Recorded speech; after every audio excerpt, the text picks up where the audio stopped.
আসসালামু আলাইকুম। আমি মিজানুর রহমান মিজান, প্রভাষক, আইসিটি, শমশের ফকির বিশ্ববিদ্যালয় কলেজ, নিকরাইল, ভুয়াপুর, টাঙ্গাইল। সুপ্রিয় শিক্ষার্থীরা, সবাই কেমন আছো?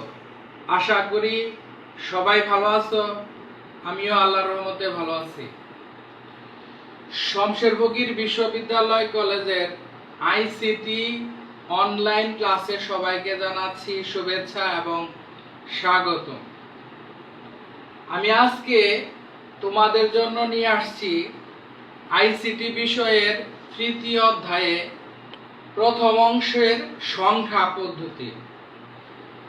এই অধ্যায়ের সংখ্যা পদ্ধতি অংশ খুবই গুরুত্বপূর্ণ, তাই মনোযোগ সহকারে আমার ক্লাসটি সবাই দেখবে আশা করতেছি। আমি এখন কথা না বাড়িয়ে আলোচনায় আসি। সংখ্যা পদ্ধতি নিয়ে আমরা আজকে আলোচনা করব। মানব সভ্যতার ক্রমবিকাশের সাথে সাথেই মানুষের গণনার প্রয়োজনীয়তা দেখা দেয়। গণনার এই পর্যায়ে মানুষ আঙ্গুল, কাঠি, দড়িতে গিঁট দিয়ে, নুড়ি পাথর, মাটিতে বা দেয়ালে দাগ কেটেও হিসাব নিকাশ করত। বিভিন্ন গণিতবিদ এবং দার্শনিকরা অক্লান্ত পরিশ্রম করার ফলে তৈরি হয়েছে আজকের এই সংখ্যা পদ্ধতি। আমরা যে বিভিন্ন সংখ্যা পদ্ধতি ব্যবহার করি, সেই সংখ্যা পদ্ধতি আবিষ্কারের পেছনে ছিল বিভিন্ন গণিতবিদ এবং দার্শনিকদের অক্লান্ত পরিশ্রম। আগের যুগে বা প্রাচীনকালে বিভিন্ন সংখ্যা ব্যবহার করা হইতো, গণনার ক্ষেত্রে বিভিন্ন পদ্ধতি ব্যবহার করা হইতো। যেমন ছিল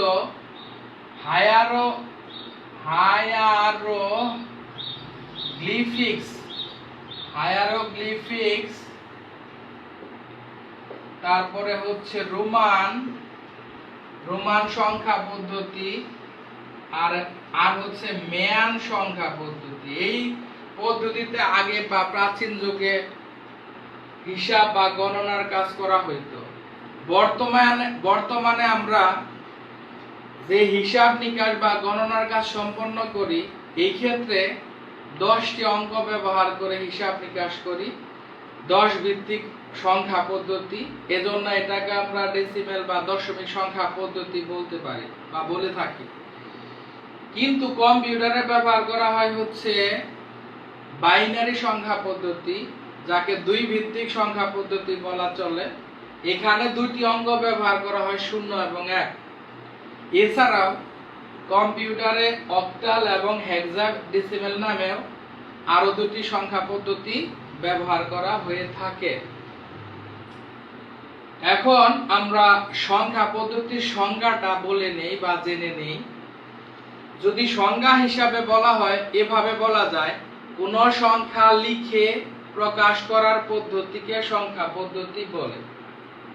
কিন্তু এই সংজ্ঞাকে যদি একটু স্ট্যান্ডার্ড মানে বলা হয়, তাহলে আমরা বলতে পারি বিভিন্ন সাংকেতিক চিহ্ন বা মৌলিক চিহ্ন বা অঙ্ক ব্যবহার করে কোন সংখ্যা লেখা বা প্রকাশ করার পদ্ধতিকে সংখ্যা পদ্ধতি বলে। তাই তোমরা জ্ঞানমূলকে যদি আসে সংখ্যা পদ্ধতি কি, তবে আমি পরে যে সংজ্ঞাটা বললাম এটা লিখলেই ভালো হবে।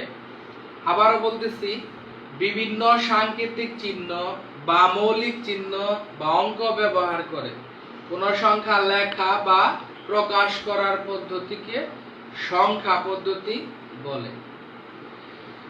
এখন এই সংখ্যা পদ্ধতি মূলত বা প্রধানত 2 প্রকার। সংখ্যা পদ্ধতি মূলত বা প্রধানত 2 প্রকার। 1 নাম্বার হচ্ছে পজিশনাল সংখ্যা পদ্ধতি,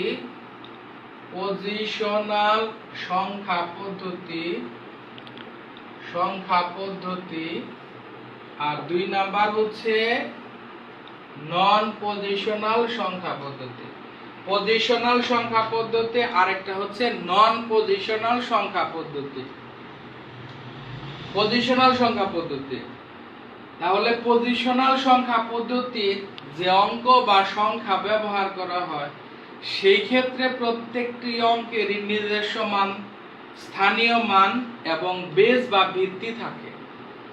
এই কারণেই সংজ্ঞা হিসাবে যদি বলি তাহলে বলতে পারি যে সংখ্যা পদ্ধতির প্রতিটি অঙ্কের নিজস্ব মান, স্থানীয় মান এবং বেস বা ভিত্তি থাকে তাকে পজিশনাল সংখ্যা পদ্ধতি বলে।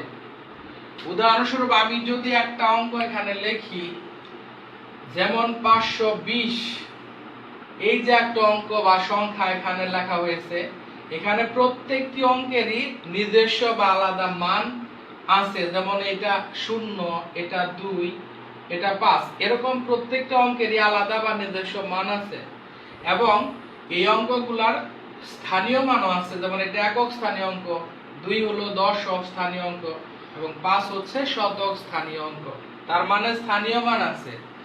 এবং এই সংখ্যা পদ্ধতির বেস বা ভিত্তিও আছে। বেস বা ভিত্তি আছে।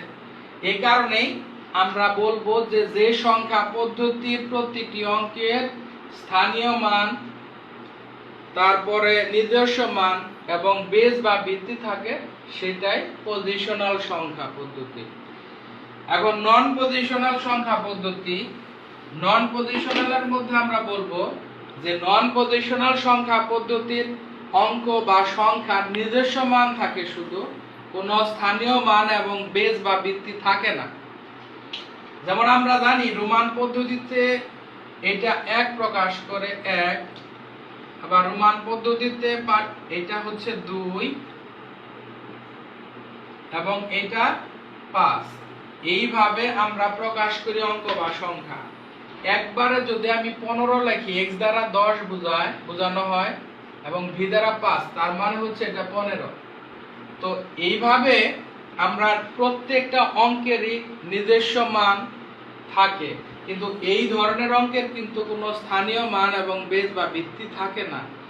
এই কারণে আমরা নন পজিশনালে বলবো যে সংখ্যা পদ্ধতির প্রতিটি অঙ্কের শুধুমাত্র নিজস্ব মান থাকে, কোনো স্থানীয় মান এবং বেস বা ভিত্তি থাকে না, তাকে নন পজিশনাল সংখ্যা পদ্ধতি বলে। পজিশনাল সংখ্যা পদ্ধতি, পজিশনাল সংখ্যা পদ্ধতি 4 প্রকার বা 4 ধরনের। এক নাম্বার হচ্ছে দশমিক সংখ্যা পদ্ধতি। এর বেস বা ভিত্তি হচ্ছে 10। এই পদ্ধতিতে 10টি অঙ্ক ব্যবহার করা হয় 0 হতে 9 পর্যন্ত। বাইনারি সংখ্যা পদ্ধতি, এর বেস বা ভিত্তি 2। এই পদ্ধতিতে 2টি অঙ্ক ব্যবহার করা হয় 0 এবং 1। অক্টাল সংখ্যা পদ্ধতি, এর বেস বা ভিত্তি হচ্ছে 8। এই পদ্ধতিতে মোট 8টি অঙ্ক বা সংখ্যা ব্যবহার করা হয় 0 হতে 7 পর্যন্ত। আর হেক্সাডেসিমাল সংখ্যা পদ্ধতি, এর বেস বা ভিত্তি 16। এই পদ্ধতিতে 10টি অঙ্ক ব্যবহার করা হয় 0 হতে 9 পর্যন্ত এবং এ হতে এফ পর্যন্ত 6টি বর্ণ বা অক্ষর ব্যবহার করা হয়ে থাকে। এই পদ্ধতিতে 6টি বর্ণ অক্ষরের ক্ষেত্রে প্রত্যেকটা অক্ষরের নিজস্ব মান ব্যবহার করা হয়। যেমন এর মান 10, বির মান 11, সির মান 12, ডির মান 13, ইর মান 14 এবং এফ এর মান হচ্ছে 15। এই পদ্ধতিতে যে 6টি বর্ণ অক্ষর ব্যবহার করা হয় সেই বর্ণ বা অক্ষরের নিজস্ব মান, এটা একটু মনে রাখতে হবে, অঙ্ক করার সময় দরকার হবে। এখন আমরা সংজ্ঞা বলতে পারি, জ্ঞানমূলক আসতে পারে দশমিক সংখ্যা পদ্ধতি কি। তাহলে সংজ্ঞা আমরা এইভাবে বলতে পারি, যে সংখ্যা পদ্ধতিতে 0 হতে 9 পর্যন্ত 10টি অঙ্ক ব্যবহার করে হিসাব করা হয় বা গণনা করা হয় তাকে দশমিক সংখ্যা পদ্ধতি বলে। এই পদ্ধতির বেস বা ভিত্তি হচ্ছে 10। বাইনারি সংখ্যা পদ্ধতি, যে সংখ্যা পদ্ধতিতে 0 এবং 1 দুটি অঙ্ক ব্যবহার করে হিসাব করা হয় বা গণনা করা হয় তাকে বাইনারি সংখ্যা পদ্ধতি বলে। এই পদ্ধতির বেস বা ভিত্তি হচ্ছে 2। অক্টাল সংখ্যা পদ্ধতি, যে সংখ্যা পদ্ধতিতে 0 হতে 7 পর্যন্ত 8টি অঙ্ক ব্যবহার করে হিসাব করা হয় বা গণনা করা হয় তাকে অক্টাল সংখ্যা পদ্ধতি বলে। এর বেস বা ভিত্তি হচ্ছে 8। হেক্সাডেসিমাল সংখ্যা পদ্ধতির সংজ্ঞা হচ্ছে যে সংখ্যা পদ্ধতিতে 0 হতে 9 পর্যন্ত 10টি অঙ্ক এবং এ হতে এ পর্যন্ত 6টি বর্ণ বা অক্ষর ব্যবহার করে হিসাব করা হয় বা গণনা করা হয় তাকে হেক্সাডেসিমাল সংখ্যা পদ্ধতি বলে। এই পদ্ধতির বেস বা ভিত্তি হচ্ছে 16। এখন বেস বা ভিত্তি, আমি বারবার বলতেছি বেস বা ভিত্তি, এই কারণে আমরা এখন বেস বা ভিত্তি এর সংজ্ঞাটা একটু জেনে নেই। জ্ঞানমূলক এটা খুবই ইম্পর্টেন্ট, আসে অনেক সময়, তাই বেস বা ভিত্তি কি এই সংজ্ঞাটা বুঝে নিই। আচ্ছা, আমি এখানে দশমিক সংখ্যা পদ্ধতির বেস বা ভিত্তি 10 লিখছি। কেন? কারণ এই পদ্ধতিতে 10টি অঙ্ক ব্যবহার করা হয়, 0 হতে নয়, 10টি। এই কারণে দশমিক সংখ্যা পদ্ধতির বেস বা ভিত্তি 10। এই কারণেই বেস বা ভিত্তির সংজ্ঞা বলতে পারি যে সংখ্যা পদ্ধতিতে যতগুলো অঙ্ক ব্যবহার করা হয় তার মোট পরিমাণকে ওই সংখ্যা পদ্ধতির বেস বা ভিত্তি বলে। আমি আজকের এই ক্লাসে সংখ্যা পদ্ধতির সংখ্যা পদ্ধতি জিনিসটা কি, এর প্রকার ভেদ নিয়ে আলোচনা করলাম। নেক্সট ক্লাসে আমি এই সংখ্যা পদ্ধতির রূপান্তর নিয়ে আলোচনা করব। এক সংখ্যা পদ্ধতি হতে কিভাবে অন্য সংখ্যায় কনভার্ট করতে হয়, রূপান্তর করতে হয়, সেগুলো আলোচনা করব। বাইনারি যোগ বিয়োগ, অক্টাল, হেক্সাডেসিমাল যোগ বিয়োগ কিভাবে করতে হয় সেগুলো শিখব। তাই আমি আশা করব যে আজকের যে ক্লাসটা আমি তোমাদের সামনে উপস্থাপন করলাম এটা সংখ্যা পদ্ধতির প্রাথমিক বিষয়। নেক্সট ক্লাসে খুবই গুরুত্বপূর্ণ টপিকস থাকবে, তাই নেক্সট ক্লাসে সবাই মনোযোগ সহকারে জয়েন করবে আশা করি। আর এখানে যে আলোচনা হলো আজকের ক্লাসে এগুলো জ্ঞানমূলক বা অঙ্ক করার ক্ষেত্রে কাজে লাগবে বলে আশা করি। তাই আজকের ক্লাসে আমি এখানে শেষ করছি। নেক্সট ক্লাসে দেখার আমন্ত্রণ জানাই আজকের মতো শেষ করছি। আল্লাহ হাফেজ।